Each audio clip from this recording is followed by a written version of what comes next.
Good morning. Morning. We've chosen today as an anniversary day, a marker. And in just a few minutes of our time, our stories, we'll try to recapture a story from 1995.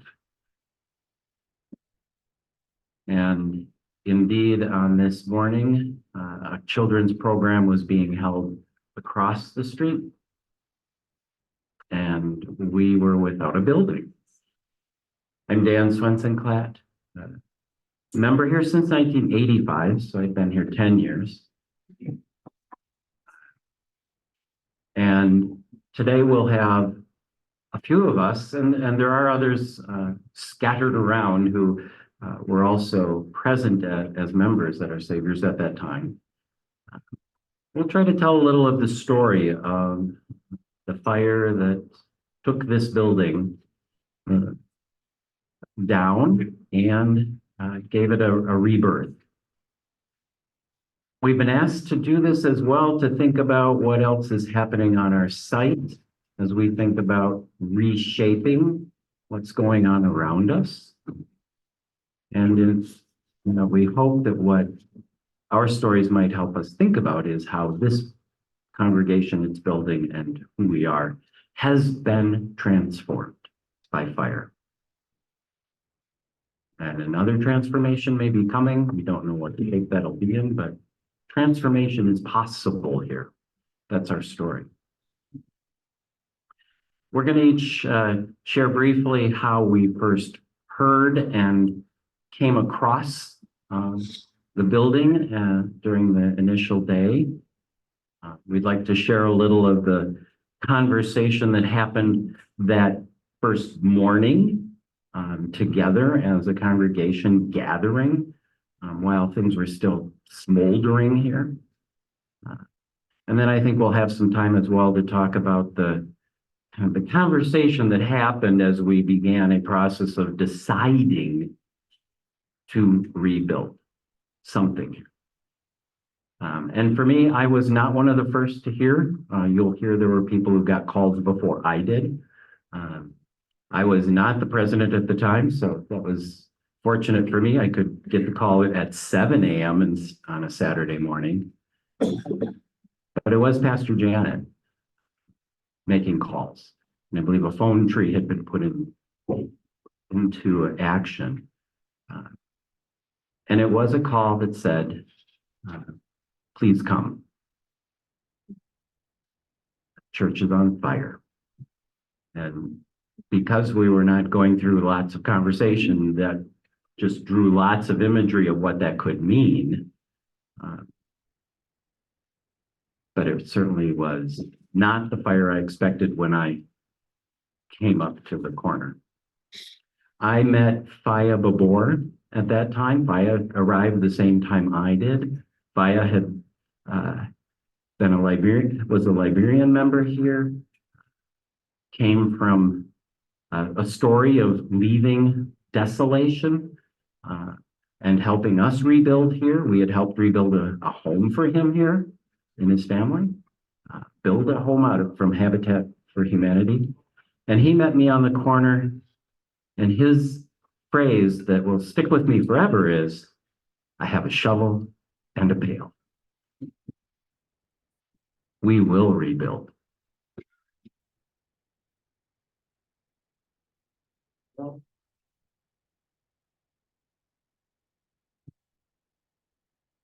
So, as Dan said, I happened to be the president of the congregation when the fire happened. And just to let you know, a little bit before that, we had just put $45,000 into the heating system of that building. Yeah, oh, it's right. And then in November, Pastor Don Rudrud, who's the pastor at the time, caught me in the foyer of the education building right before he's leaving. He said, Gail, I just want to let you know that I've taken a position to be assistant to the bishop for urban ministry. Okay, so we're gonna go into the call process. So the next day, the church burned down, and then I'm thinking, okay, was this really meant to be? But we had a member, Al Erickson, who lived right at the end of this alley on 23rd. And I got a call from Al at 3 a.m.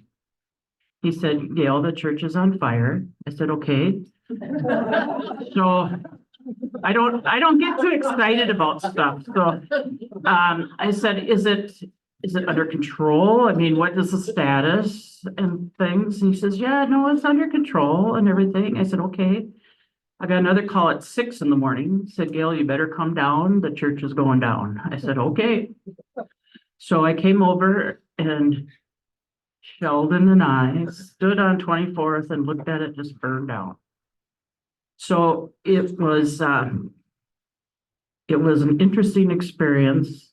It was emotional, but we had been talking about getting an elevator. What a way to get an elevator.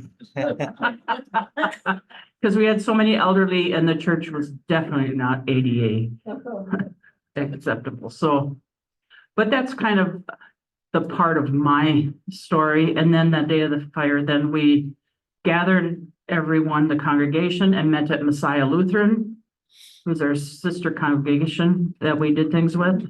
And that was the first day we met the interim pastor, was the day of the fire.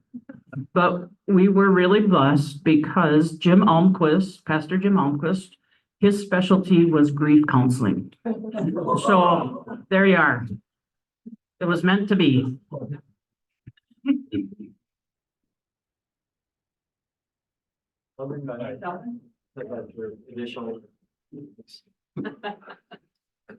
Oh. Jane and I got a call about 3 a.m. and we headed right down. And as we drove, I think the Minnehaha Parkway, that far south, you could just see the sky lit up with flame. It was unbelievable. And all the way down Chicago, it just got more and more intense. It was amazing when we got here, and you just couldn't believe that this would happen. And many people were here. Gail, of course. No, you weren't quite here yet. You were still sleeping. But people gathered and people began to share stories immediately. It was a sad time. The grief was there, and that grieving went on for several weeks, really. And Gail mentioned gathering at Messiah.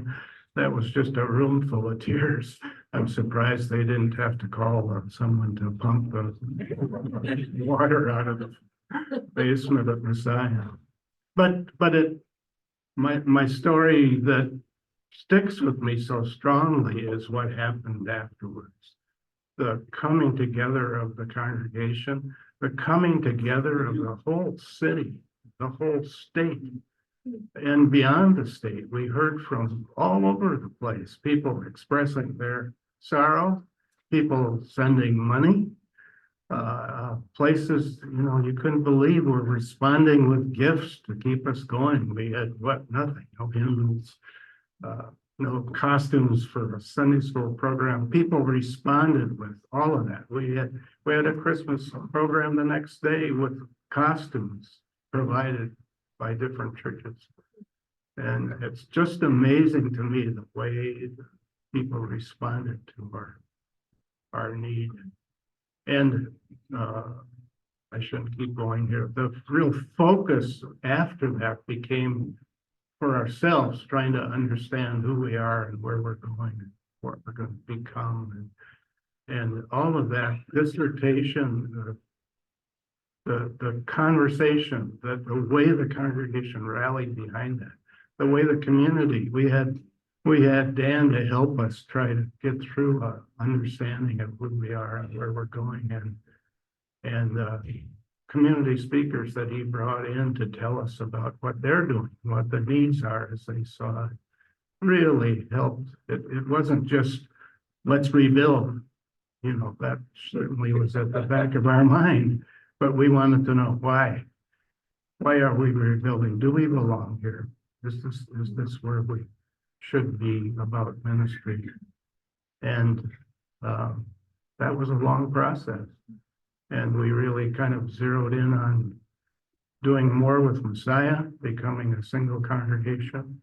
We talked about doing more with LSS, becoming a center with a worship space for us included in what they might build, because they were thinking of rebuilding at the time, and they have since done that. And we talked about rebuilding our own building here.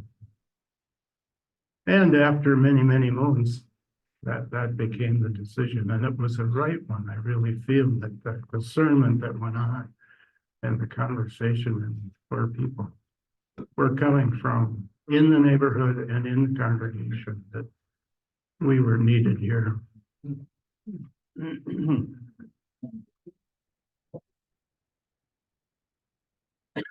Good morning, all. I was awoken at about 6 o'clock that morning, a call from Laura Nelson, L. Nelson's wife. And Laura said, Elaine, the church is on fire. And I said, Laura, no. She said, yes. So, and she just said, come. So of course, I got up, went to the Scandinavian bakery, got 24 rolls. And headed to church because I knew we'd need to have something.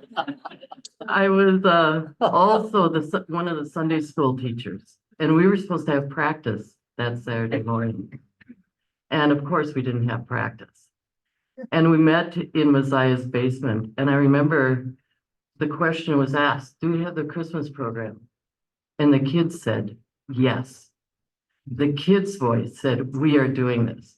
And so then we went ahead and got the donated, all the costumes and everything we needed, which was amazing. And we had no practice at all. So we just gathered over there at the school and did a Christmas program just from scratch. One of the best. It was great.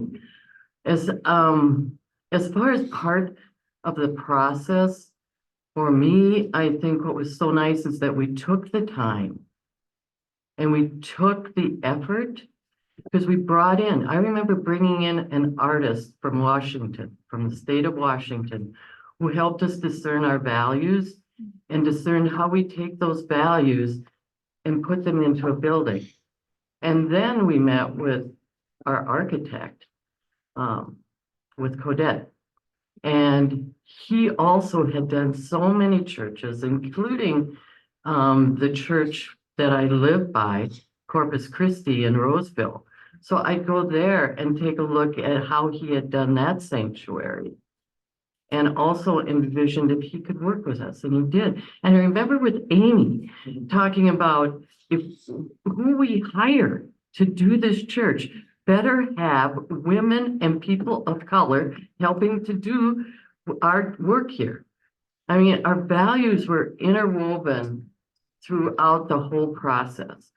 And I hope even because at that time, talking about Gail saying interim, at that time, we were in the process of also calling a pastor, of which the one that the city had recommended did not work for us at all. So who do we end up calling? Someone who's just starting in Iowa, Hans Lee, and seeing, because of his experience with urban ministry, would you be interested in coming?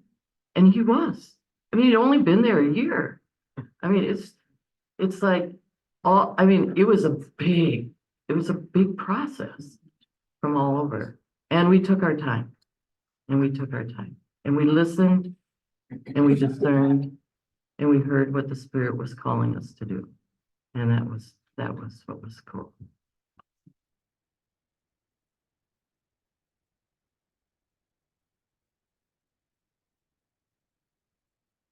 As I recall, Janet Tiedemann called, our phone rang at about 2 o'clock 2 a.m.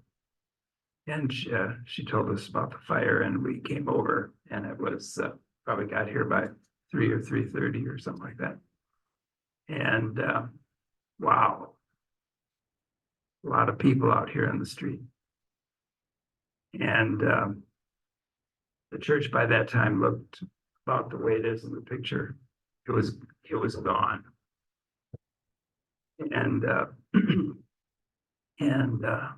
it was a shocking time. I've had the experience twice in my life of being a part of a congregation who lost its building. And the first time was when I was in training for chaplaincy at Fairview. And we were members of Trinity. And the state had told Trinity about the year before we joined, we need your building for a highway, Freeway 94. And so the congregation had that information for a couple of years before we became a part of it. And we're struggling with what to do about it.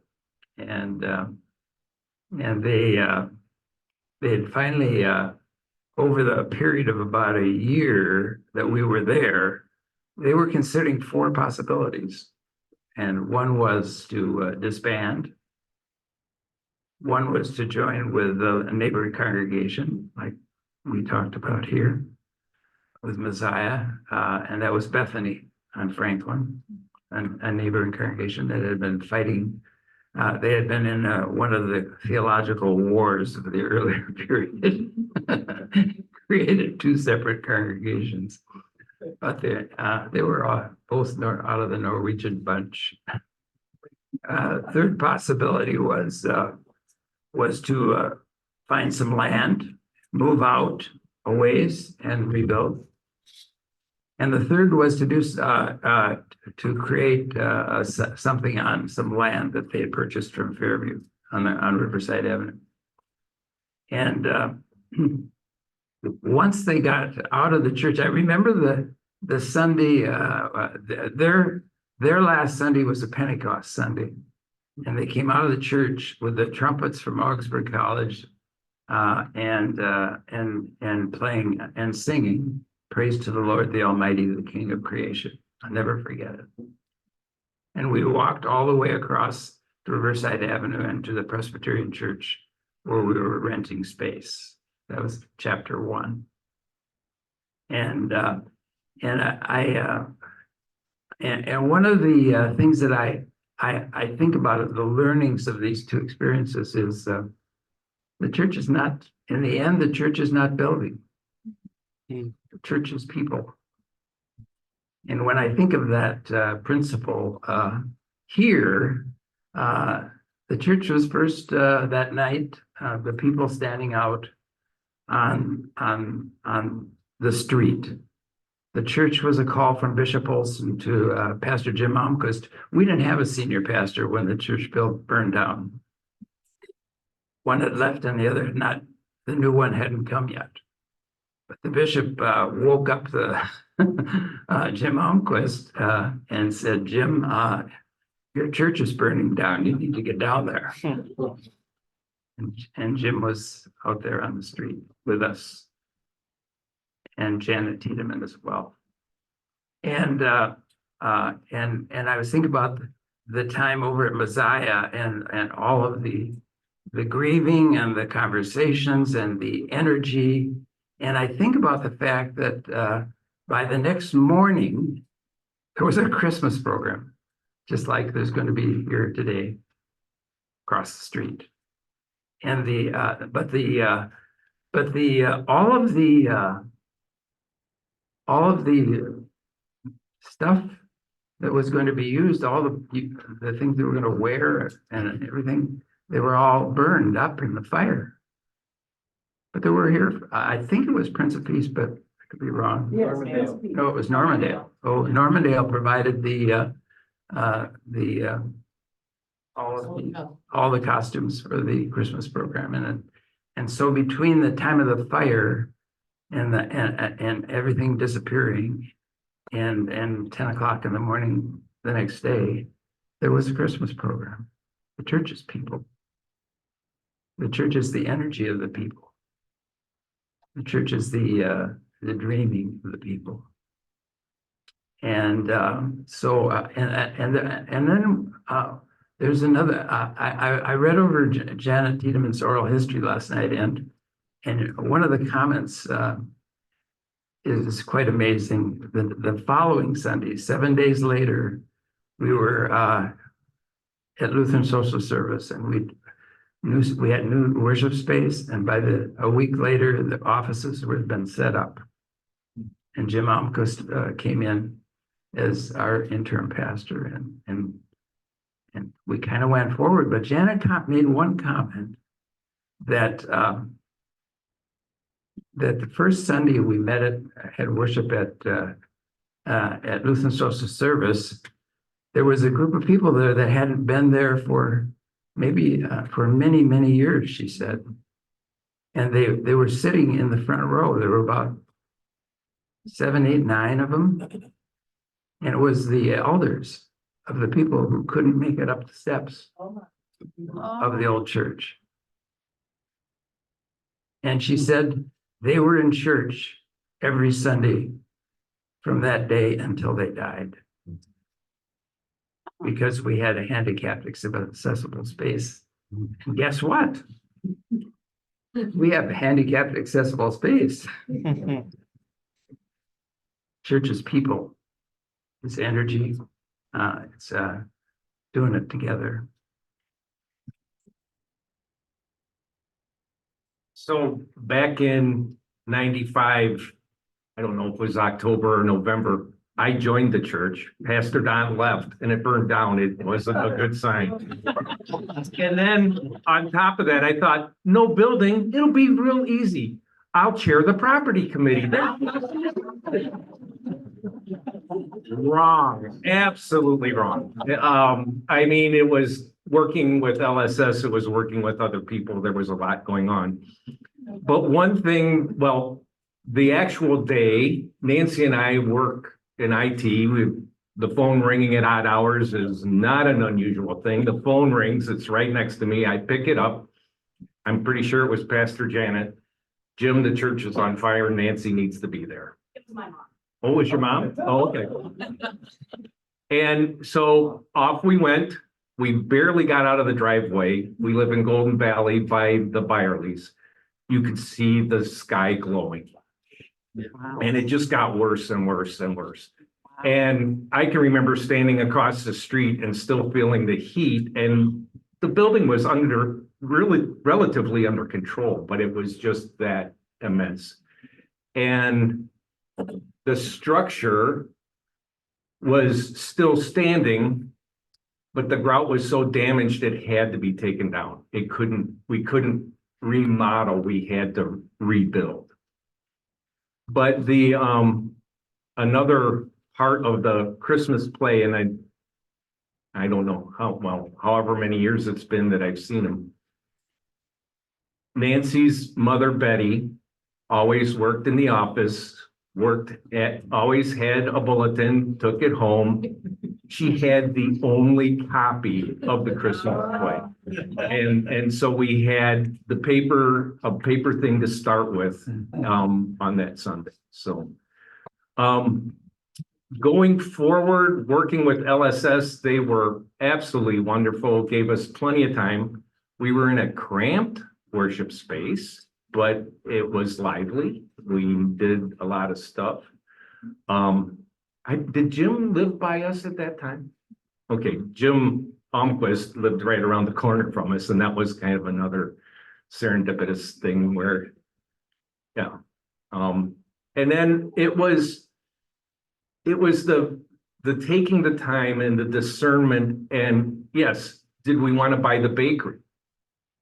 You know, because of Ted Pastel, the business manager, was smart enough to insure our building. We had plenty of money to decide what to do.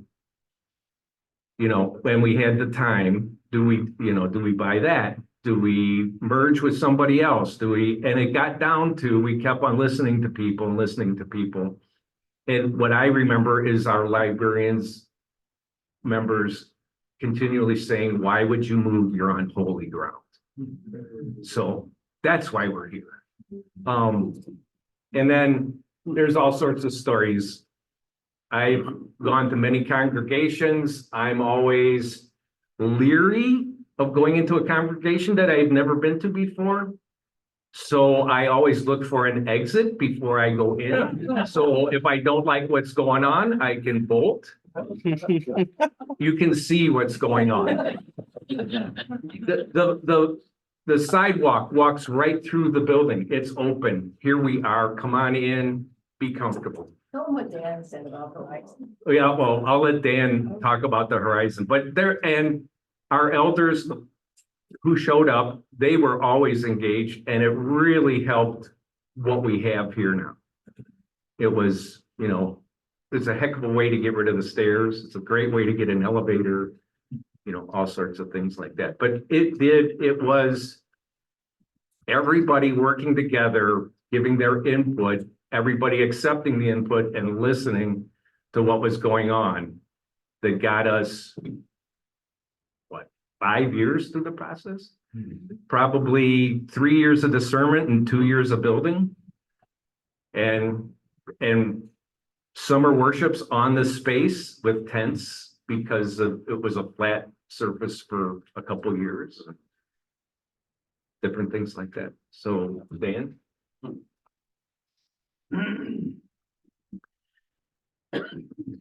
Of course, my comment has been put into the book of here's who we are. But I was sitting next to another great quote, which was, the Lord gave us a great way for getting in an elevator. Like, that was Lydia. That was Lydia. That was Lydia. And as was mentioned, we had indeed made a commitment in 1990 to restore this space. For those of us who were here in the winters, the pipes would bang around. There was a lot of heating issues. We were dealing with beams that were iffy. And all the talk of epoxy to seal these things up and hold up our roof. There were times we looked at each other and said, that investment seems like not a great idea. It's $20,000 worth of Epoxy.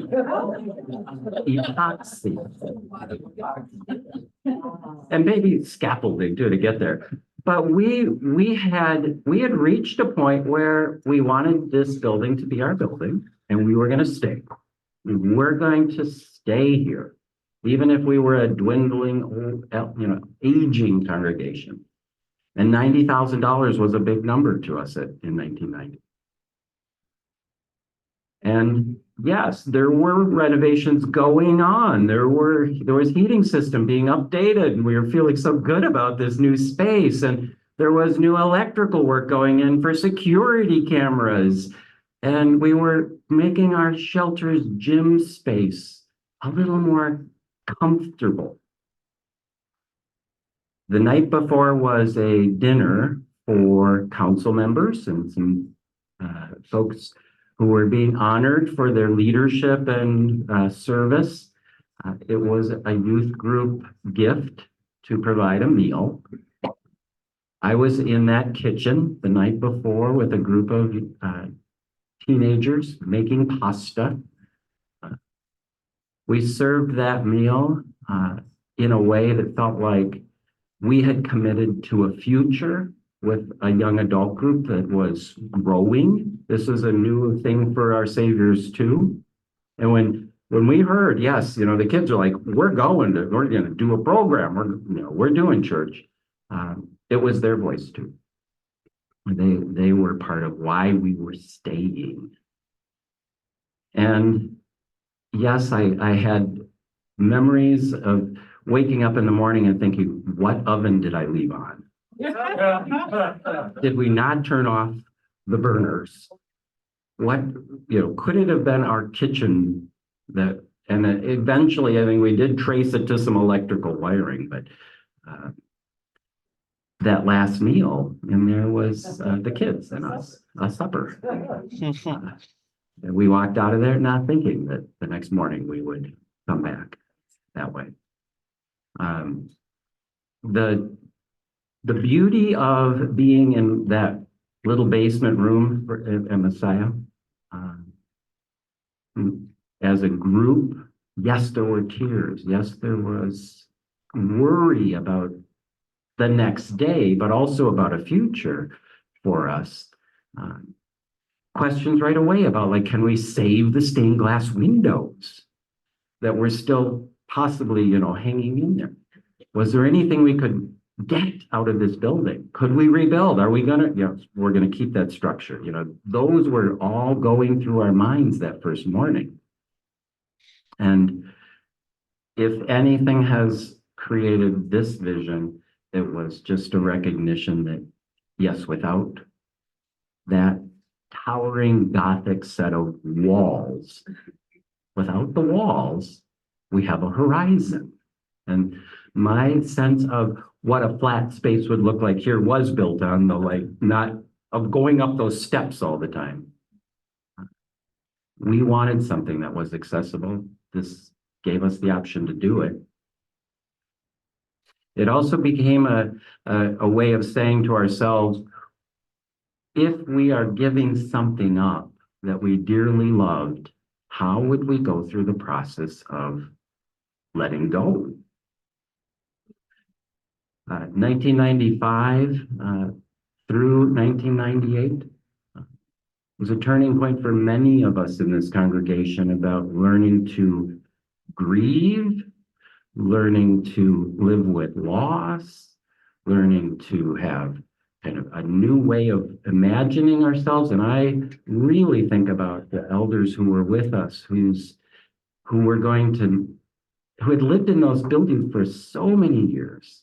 10 years for me felt like a long time, but was not my lifetime. And we had a lot that we were giving up. The little stained glass on our windows here are from the parlor. The education building was smoke damaged and water damaged, but not damaged. But we tried to save some things. And then said, no, it's the people. It's what we want to be able to provide. That'll get us where we were. In the process of learning how to be congregation together, the dreaming was a big part of this. We were dreamers, and those dreams became a reality over many, many Saturdays, mornings of gathering, of congregational meetings, of willingness to say, we're going to try something, lots of food, lots of retreats. And the process was built through Jim Almquist. He brought in a friend, Shelby Andres, who led us through the process. She was really aware of what we needed. We needed time to heal. We needed time to get used to the new ideas. We needed time to refine those ideas. And if anybody up here would say differently, I think by the time we reached 3 years and said, let's just decide something, that time was part of getting us ready to say, decide. Wandering. We looked at LSS as this kind of wilderness time and described ourselves as these wilderness people. The sign on this is out, there's a sign that was planted here while the building was down. It said, "The Spirit is alive." That was Janet's, we can do this. But all we had was that sign to kind of point to. And when we did walk over here for events and hang out on the lawn and pick up stones, we were clearing rock out of here for a while. So just, I think we were gonna try to grow some things, like. It was about having enough time in the wilderness to reshape ourselves. When we've been thinking about what this reshaping here means, we know it's going to take some time. And it probably will take some grief and loss pieces too, because there are things that we know and love about the space we're in and around. And yet, we also remember that before the fire, there was no accessibility in this building. There was no visual cue of who we are. That was a Gothic structure that was a fortress to the neighborhood. A mighty fortress indeed. So we had an order. And we gave up a lot of things to get there. Can I? Yeah. I just wanted to quickly say, Linda asked me a question earlier today, and I think it's worth answering with all of you here. We collected along the way in this 5-year period, we collected the money from the insurance company, which we invested. And we made a pact amongst the congregation that while that money was there, all interest earned on that money, we tithed. So 10% of that money went to other places. And Linda was at the time working at Wilderness Canoe Base, and she remembers a check coming to Wilderness. And she was thinking, that church just burned down. How can they afford a gift like this? Well, that was the people at Our Saviour. And that was always a priority, and I think remains a priority. And the first use of the insurance. First use of the insurance funds, they went to buy the shelter building, or to house our shelter guests right away, because they were on the street again. Sheldon, talk about the history of.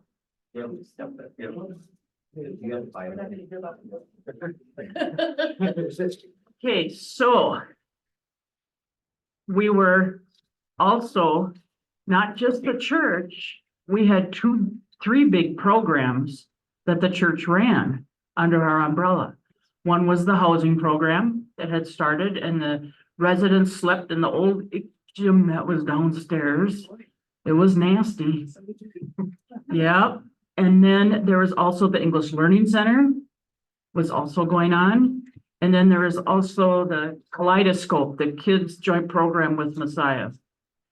So after the church burned, we had all these people wanted to donate things for the housing program, for the shelter. They said, well, can't you have them come out to the suburbs? We can house them out there. And we're thinking, no, there's no access to anything when you don't have transportation. And then there was other reasons too. People said, well, yeah, can't you come here and house us? No. Well, the clinic building went for sale. And it just so happened, I worked at St. Thomas. And believe me, during that time, I managed the priest dining room. And during that time, the priests were really up and knowledgeable of what was going on with our congregation. Because I shared all kinds of stories. But there was this dining room next to the priest dining room called the O'Donnell Room. And that was the big room on campus where the administration always asked for big donations. So then one Saturday morning, we got together with the people who owned the clinic building, Diane, who was the director of the shelter program at the time. And I signed my name to a $300,000 check to buy the church building. And that was within 6 months of the fire. So we said, we're going to take care of the shelter first and get that going. And so that has always been my, felt like, yay, something concrete we can do right away. And so that's, we took care of the programs.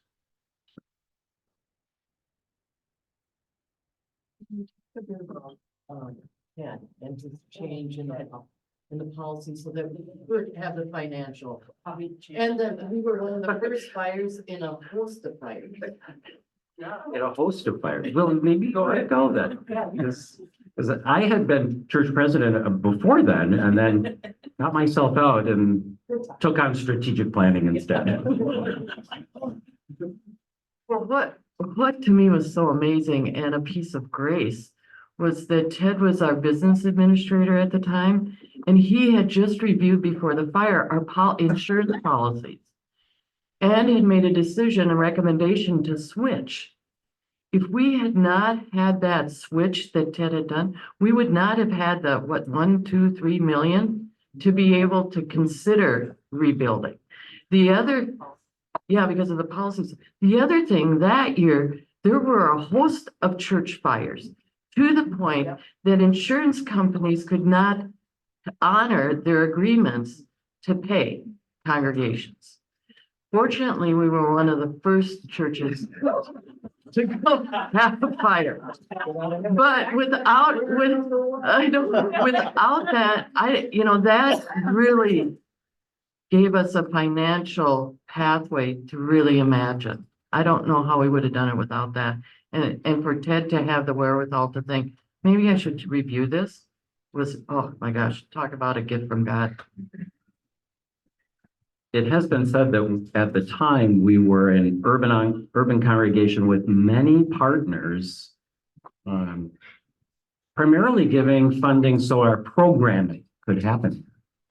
And the next few years became so many more donations coming in. But the program partners were also just like ready for us to rebuild. They saw the programming here as important. We knew that was important for us, but we kept hearing throughout the years how important it was for everyone else around us to have us doing programming as well. We were sitting on a pretty good nest egg at that time. We knew we couldn't rebuild that building. That was not possible. And we didn't really want that building back. But we also realized we had a gift of funds to rebuild in a way that, we hadn't had ever before. That put a lot of responsibility on the decision to say, can we keep programming here? Can we keep being a mission center? Can we keep providing that space? Those decisions had been made early on, but they were always kind of the heart of why it wasn't going to be stay at LSS or join someone else. It was just a reason to be here. Continue. The purchase of the clinic was perhaps the reason the other buildings became more interesting to us over the years, because we were already a little farther down the block. Remember, we have had the parsonage for many years, and as an LVC house, that's been kind of connected to us, and Kara's house.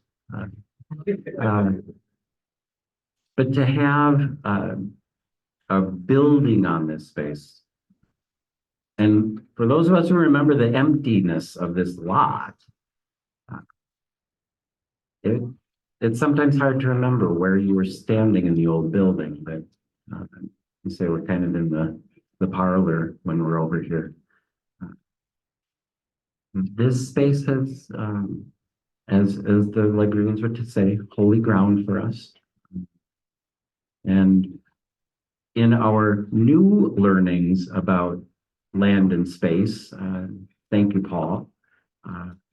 We want to also remember that before us, before anyone thought there should be a church building at this corner, indeed, Creator has said holy space, and it has been a space and a land that we need to acknowledge in many ways and continue to remember how we got here, why we're here, and why we want to stay. Holy smokes as well. with the city council, just for a moment, because that was quite an experience. Can I Yeah. jump in on Yeah, that? sure. Sure. Yeah, do, All right. please, All right. please. So I just have to say that I got the word in Nicaragua. We were doing mission work in Nicaragua. And of course, long distance phone calls are expensive and we got email once a day. So anyway, people let us know right away that the church burned down. It's a very odd thing to be so far away, but I knew right then that I would be involved in what happened next. And then one of the things that guided us on the building task force was Dan's statement that when the walls are down, you get a really good look at the horizon. And I think that that's a guiding principle for our next steps as well. You know, we do keep our eyes on the horizon here. And we got pushback with our new design from some preservationists in the neighborhood because we had that wonderful Gothic structure and the new building, you know, and I tried to explain to them, we're not a Gothic congregation. But we had to go to city council to the committee to press for our being able to rebuild here because the zoning had changed. Of course, the zoning has changed again since.